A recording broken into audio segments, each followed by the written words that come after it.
Now, digital transformation was a bit of a buzzword before COVID, and now post-COVID, it's a necessity for businesses to stay relevant and adjust to change consumer expectations, but also for employees to improve their skill sets and stay relevant in this very rapidly changing world of work.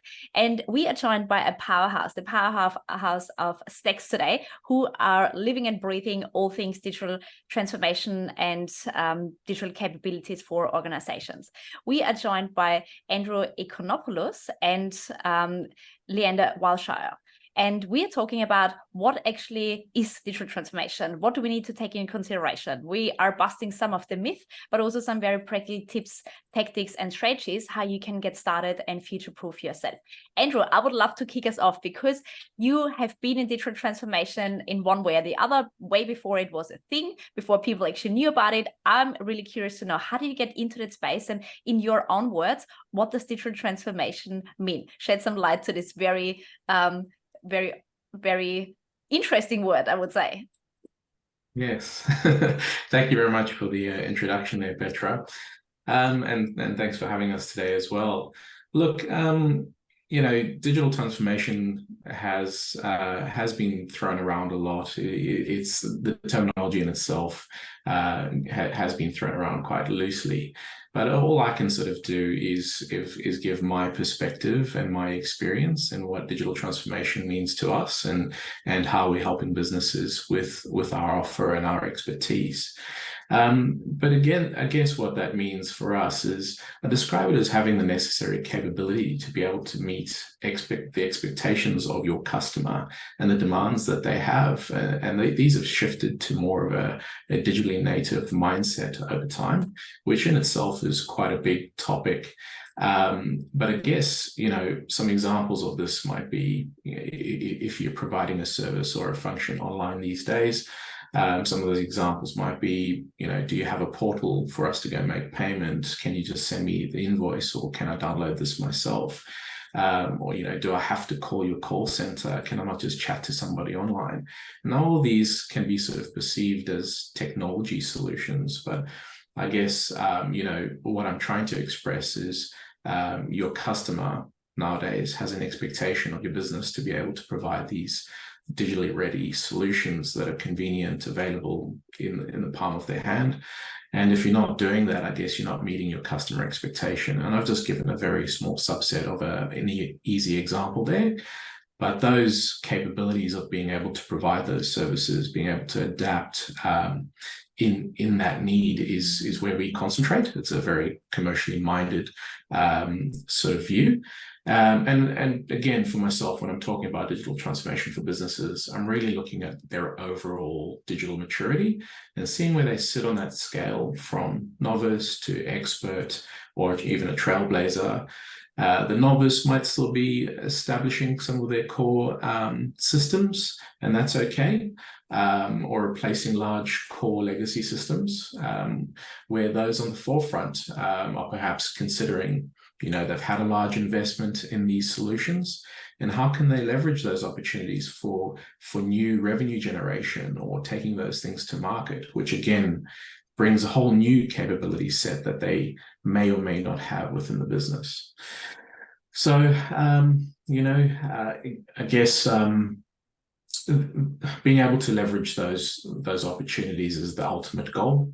There have been some changes that we've been observing, particularly post-COVID. A lot of people discuss the exponential curve of technology and how rapid that's becoming. Change is inevitable in my view, but what has changed, particularly post-COVID as a catalyst, is how rapidly technology is getting adopted, or how much impact that's having on business, or how much of a necessity it is. So that being a catalyst 3 odd years ago, there's been a number of sort of changes, particularly around remote workforce and talent shortages, heightened awareness in cybersecurity. It's at the forefront of a lot of people's minds at the C-suite at the moment. Inflationary pressure. So what that kind of means to the business is needing to be effective with productivity Doesn't necessarily need to mean downsizing and the like. It's just about how to remain productive and compete. And not to mention the mainstream and adoption of AI. I think that's been a real big conversational piece this year, and it's caught some people by surprise. But that adoption has been happening over a number of years. It's just now becoming mainstream. So with all this in mind, I guess it's not all that surprising that maintaining relevance with an existing business is something that can be challenging without embracing new ways of working or understanding what digital transformation means. Absolutely. Yeah, and I think that digital transformation as a word, as you pointed out, is out there in the marketplace in all industries, but the key is it really does mean different things to everybody, and the reasons for transforming, your reason for transforming digitally might actually be to do with people, or some other almost unrelated, or you feel like it might be unrelated, but it's a reason for digital transformation if you want to stay relevant, keep your staff happy, all of those other things as well. So it really is, it's not a one-size-fits-all problem, and it's definitely not a one-size-fits-all solution either. I love both of your explanations and descriptions, because in the end, you put people first. It may be internal staff that they need to evolve, but it's also taking change consumer expectations in consideration. And digital transformation, as you explained, we're starting here and we're progressing as we go from novice to the trailblazer. It doesn't happen overnight. It's not a project, it's a process. Because in a second you've adjusted to this stage, consumers are changing, the world is changing again. And that means you can also level up your own maturity. Now, with a lot of change come also a lot of problems, usually, because we as human beings, we don't want to have change. We want certainty. We want to know exactly what happens tomorrow, and then the world is shifting. And I bet you see a lot of resistance or questioning what we're doing here. What have been the biggest challenges in terms of this digital transformation process, and how do we go about that? How do we get people along? Yeah, look, good question. And this is why a lot of my background, and as I was saying, is very technologist focused, but always with a commercial lens. I love the commercial outcome of technology. And that's why I've found a real strong working relationship with Leander, for example, where it is very people focused. So Leander's specialty in this is around change and how to sort of sustainably bring that into business. I guess where our capabilities sort of lie in helping organizations, it really starts with leadership. So we found that's really the differentiator between things that are successful in implementing digital transformation and the practices within business, and those that are more trying. I don't want to call them failures, but those that tend to go through a longer learning curve of having to still bubble it back up to leadership principles. So what that might mean is, we can quite easily work on an initiative that is digitally transforming and enabling a business, and that's just confined to the space of that initiative. However, working with leaders within a business that are setting the strategy, understand the different horizons within a business, and how to sustainably introduce those things. Some of them might be core systems, but if you are wanting to do something that's quite experimental and out there, nurturing the right mindset and culture for that is actually instrumental into making the projects a success. So that's where I would start, is working with the leadership team and giving them those insights into what capabilities might need some attention, and what or where their strengths might be, and where those opportunities are ready to harness right now. Absolutely, because there's a statistic or a study that says over 70-something% of digital transformation projects fail. And it's not because of the technology or the actual tech setup in the business. It's because people are not embracing it. So your approach on getting people along the journey, working with the leadership team to get the buy-in, that's so important. Now, when we dig a little bit deeper in terms of digital transformation, like I know a lot of people are like, oh my God, this is so complicated. I don't even know where to start. Can you give us a bit of a roadmap when we look at our business and see what would be the low-hanging fruit and what is my longer-term roadmap that I can aspire to level up to? Look, great question, Petra. And I guess, some of that answer is it really depends where the business is at. But what I would sort of peel back and give some sort of roadmap of that, of traditionally what you want to go through in a business. Quite often what we would hear is, we want to become more digitally enabled. We want to introduce some of these solutions. We have this pressing need, whatever it is, remote work. We want to have a better service level, whatever that sort of requirement is. And they, some of these businesses understand their problem to be fitting within a little box. And what we tend to do before we draw up that roadmap is actually ask fundamental questions of where is your business heading? What are you actually trying to unlock with these solutions before we just start to go into solution mode and finding things or tools that can solve problems? Because there's many of them out there. And quite often these days, these tools are quite good, but trying to understand exactly where your needle movers are, where the focus is, and how to become more effective, all those macro things that I was talking about before. That's where we would traditionally start. And sometimes that's taking a small step back before you take a few steps forward and actually get running. But that small step back allows you to sort of set your compass and know that you're on the trajectory, because none of these things are, in our experience, are just like set and forget or silver bullet. It's not like the good old days of getting a compact disc and putting it in your computer and installing the system, and you're away and going, right? These things are about adoption, and there are obstacles to overcome. There's change to overcome. So coming back to your question in terms of a roadmap, it's trying to set where the end goal is and then carving that up into different progression steps. It's a journey. It's how do we implement tooling? How do we upskill staff? How do we introduce new capabilities? How do we change different people from one skill set to another? So there's a lot of questions on that roadmap, and they're different for every business, but they all do boil down to similar or the same sort of principles. They're just tuned up or tuned down as necessary. For example, if I'm not taking a product to market, I don't need to have trailblazer, sort of maturity in a software development house.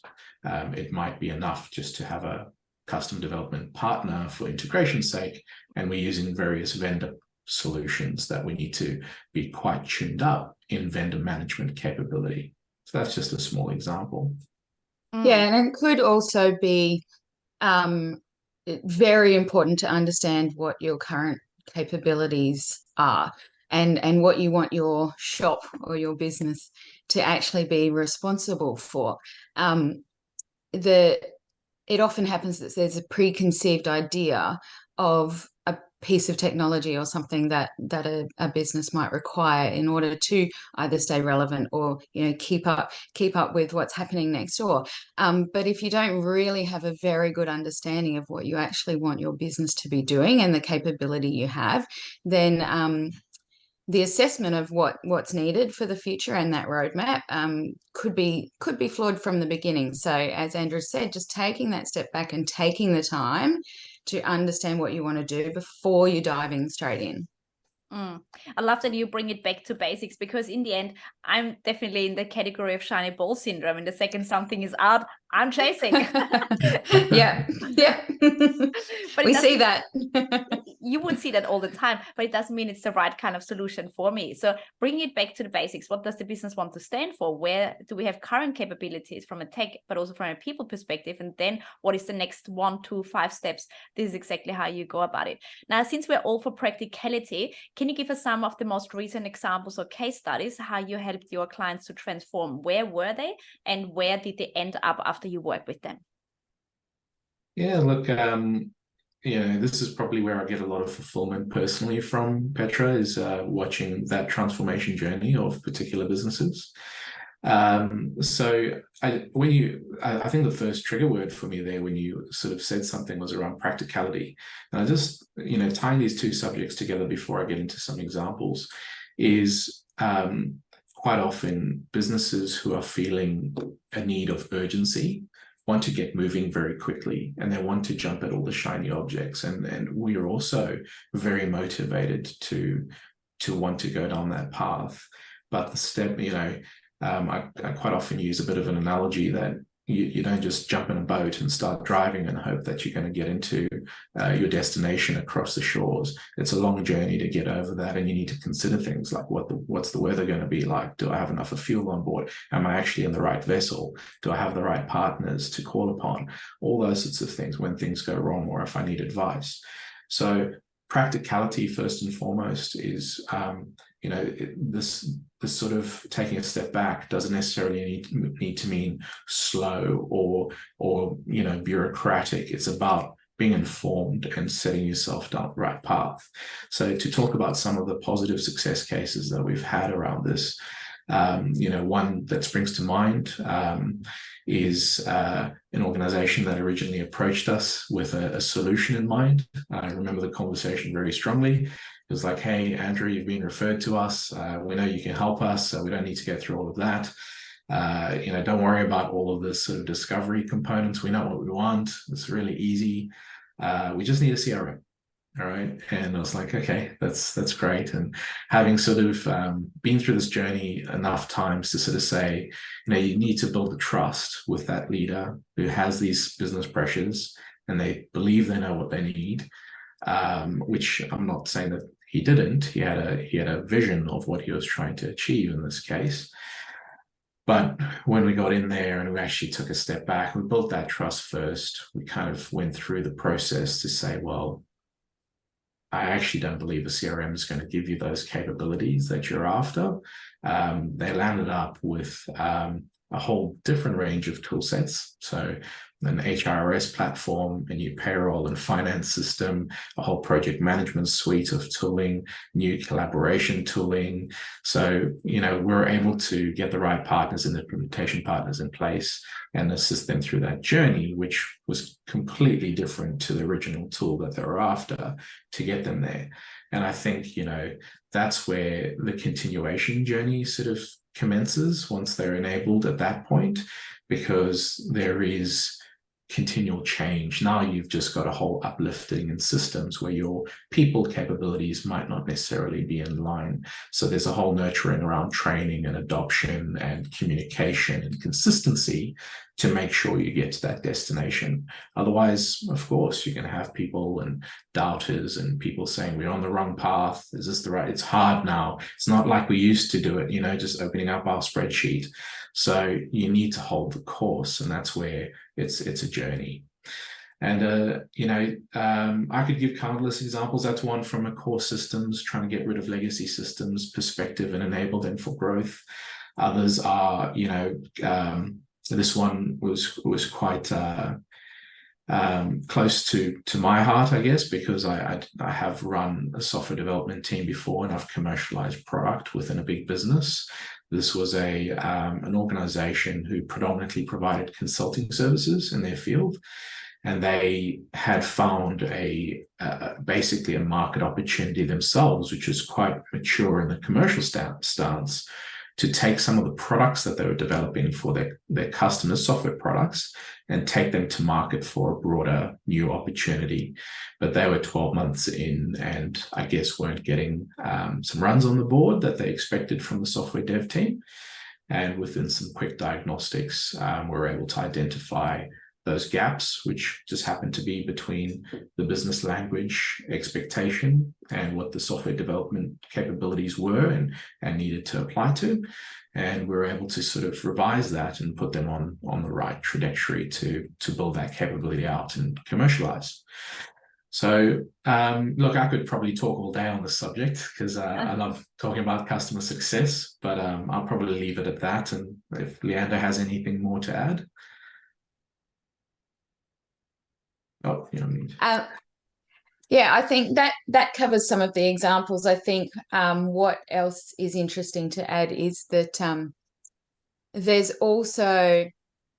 not only taking the people on the journey, but also being the I guess advising people who are already maybe accountable for delivering digital transformation, and really supporting them through the journey as a trusted advisor, or that kind of arm's length person who can really help to verify some of those and validate some of those decisions that are being made along the way, because that helps then to take the emotion out. So I think that's also a way that we've been really able to help these companies, all different sizes, all different types of people, all different industries. It really doesn't matter. We're able to provide that support on the journey. And you know what, I love that you mentioned those two examples, because the clients thought this is the solution, but that was actually the solution. This is exactly what your role as a trusted advisor, as a trusted authority, as a consultant in the end is all about, that you look at the right kind of spots, what needs to be addressed to then get to a quick result. And it's so easy to get the tunnel vision, because we are in our businesses, we can't see left and right, and there are a gazillion other options than the one and only solution that we think of, and that's obviously a lot more sustainable. Now, Leanne, I'm really curious from a people perspective. So Andrew has implemented the most amazing and most suitable technology, and now people's like, the spreadsheet was a lot better back in the days. I do not want to use it. What are you doing? How do you assess the capabilities and change them from the spreadsheet to the actual sophisticated system? Yeah, that's definitely a very common scenario. And I think you need to strip it all the way back to the beginning and to the leadership team. So having the right people leading your transformation, with the right accountability. So if you think about the person or the team of people that you've tasked with actually taking the organization on such a huge journey, most of the time it's a huge journey. And even if it's small technology wise for the business and the people, it's a huge journey. So making sure really that you've got the right people with the right intentions, and you've set up that structure in a way that they actually have they have the control to be able to put these things in place, and they can garner the support of all of the different leaders. So it's kind of like, it's top down, bottom up approach, making sure you've got the right people on board from the very beginning, so they're a part of the change. And that really is the one thing that I would say will increase the likelihood of success and adoption. Throughout the journey, there's quite a number of different ways to do these things, and some places that I see challenges is failing to turn off old systems, or really make sure that there's actually no possible way that a spreadsheet can be used.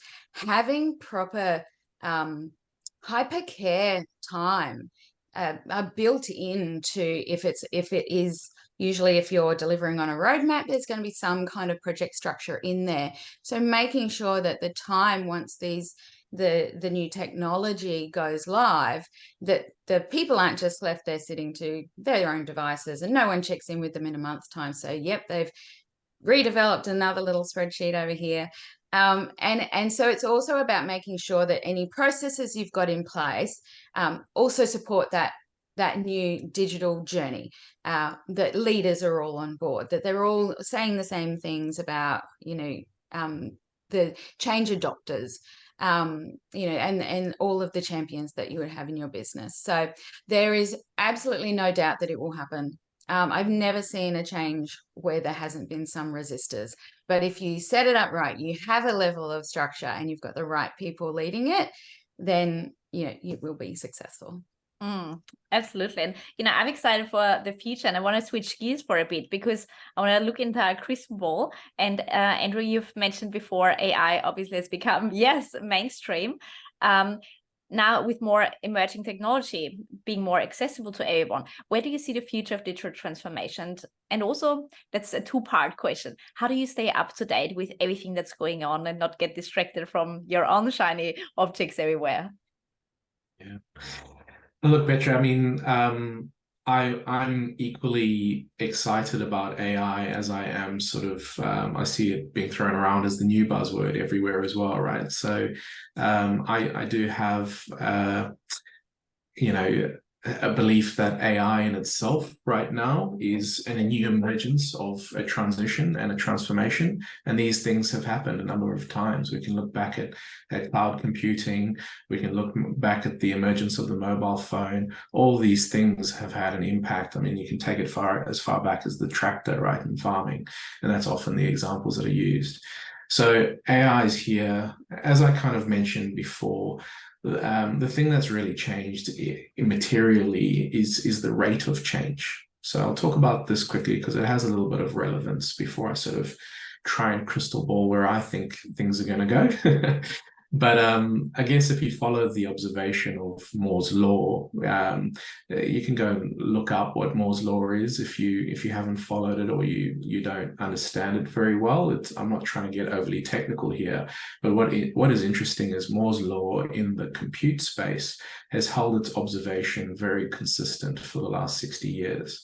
But mathematically, it's due to sort of meet that exponential curve height within this decade that we're in. So we're about 40% into the way of the decade of the last, I guess, piece that we as humans right now are using a model to observe the curve of this technology rate of adoption.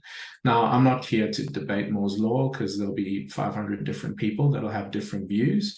But what's interesting for me, living in this time and observing how businesses are trying to cope with change, is that rate of change is, you can't keep up with it, is the answer in my view. What I think is more important is to have a strong foundation with strong capabilities and living to a purpose that no one can sort of take that why away from your business, that you and your strong culture and your strong team are able to adapt in a manner that copes with whatever's thrown at it. In this case, it's AI. And with that, that's really the difference that I see in businesses who give me a response of, I'm worried about AI and what are the risks around AI, and, AI going to take away jobs, or can I fire people because AI is here now and reduce cost, to those other organizations who look at things and go, how do I embrace AI? How do I need to equip my staff to be able to utilize AI correctly? And how do we become more productive with this toolkit that's just been made available? So that's, a little bit me on my soapbox about AI. But I guess, in my humble opinion, I think we're sitting, I'm just observing similarities that is just so similar to the cloud emergence. You've got people sitting on one side who are very resistive to this thing and just finding every reason not to put this thing in there. And then you've got others who've just adopted and they're running at a rate of knots, and they actually they started to be quite disruptive in industries that they didn't even imagine they would be. For me, I think it'll have a similar, or if not a greater impact than cloud compute did for businesses. Whilst I have a deep software background, maybe I take this a little bit for granted, but my observation and where I'm looking is predominantly in the hardware space. There is a race on microchips right now. It's basically an arms race to who's going to have control over this stuff. And there, as cloud compute did, we have the emergence of Azure and AWS and Google. I think you're going to see some emergence of some strong players in that space. NVIDIA are obviously dominating right now. But why this is important is because I guess what I'm trying to say without getting too nerdy about it is compute power is getting extremely large again. Before, we had to have large mainframes to perform functions. and then we made that quite scalable through cloud computing. And I think the next adoption is going to be, how do I do micro compute at the device without having these large mainframes again?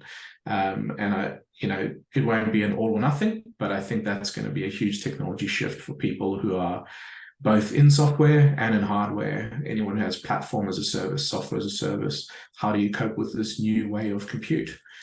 Before it was like, I put my software in the cloud and people can utilize the software and pay me a subscription fee. Well, that starts to change with the pressures that are happening with artificial intelligence. They might have to look at this in different ways. I don't know the answers to that. But again, it comes back, in my view, back to core principles. Have strong foundations, have strong capabilities, build that team around you that you're on that journey together where you can support yourselves. Whether it's, team for me is not full-time employees. It's a matter of, who do I call from a partner perspective? Who do I have strong vendor relationships with, as well as my core team? Right, it's thinking about things in a fluid way.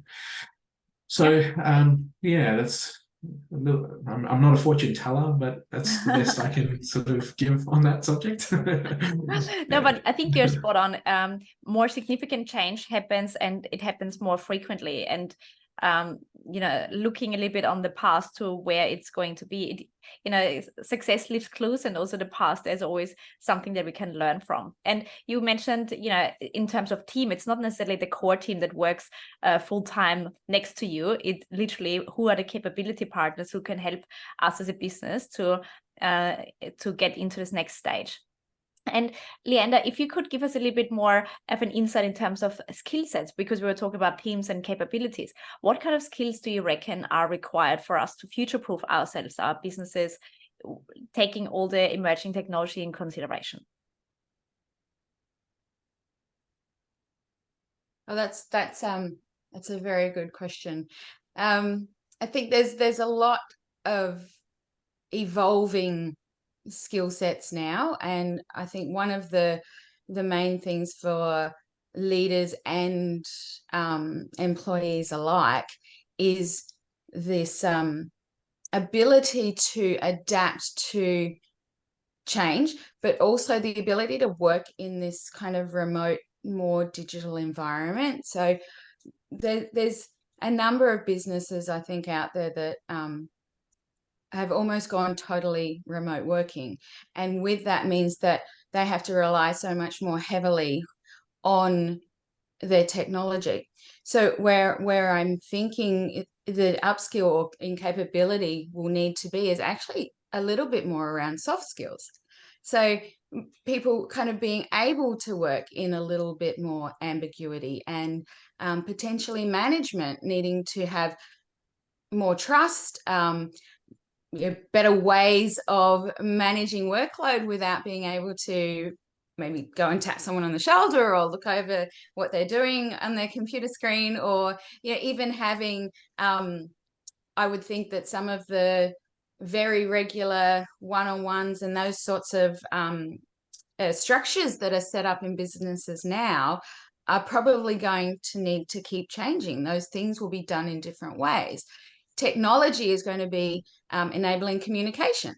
So it won't be turning around and talking to your neighbor. Well, I mean, it might be, but, and this is the thing, it'll need to be, workplaces will need to adapt along with that technology and make sure that they're encouraging that flexibility and some of that probably higher thinking and the change for people who might be used to sitting at their desks and I know my job and I know exactly what to do is probably only going to work for a smaller set of the employers.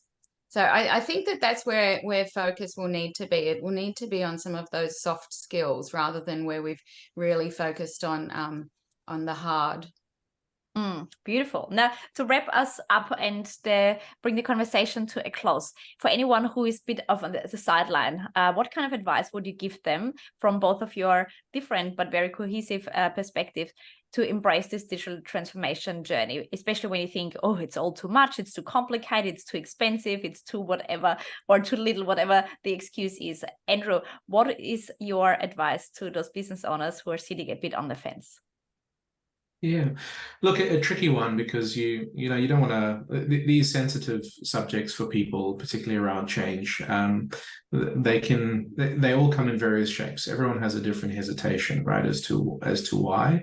I quite often find that you need to get under the systemic reason as to why that hesitation's there. And quite often it's just fear of that change, fear of the unknown. We've done business this way for so many years. Yeah, I've heard all this digital stuff before, but I guess, there might be some merit to some of that, and particularly in some industries. But for me, if someone is sitting on the fence, and I'd be trying to, I guess, get them just to understand why digital transformation should be something they should consider in their lives or in their businesses, is there's so much opportunity in this as well. Like, why not? Why, even if it isn't about changing what you've done in the past, it's about why not embrace these opportunities for what more you can do. So why not make your life easier with AI tools? Why not take your product and commercialize it? Why not essentially look at a better way of doing things, or new opportunities to partner with people that can bring different capabilities into the business and the like. So that would be the one thing, because I guess a large part of being on the more mature side of digital transformation is looking at things with an opportunistic lens, rather than the threat and weaknesses sort of lenses to, we're not good at this, it's not our core business, so why should we invest in this? Okay, it's about where are the opportunities in this.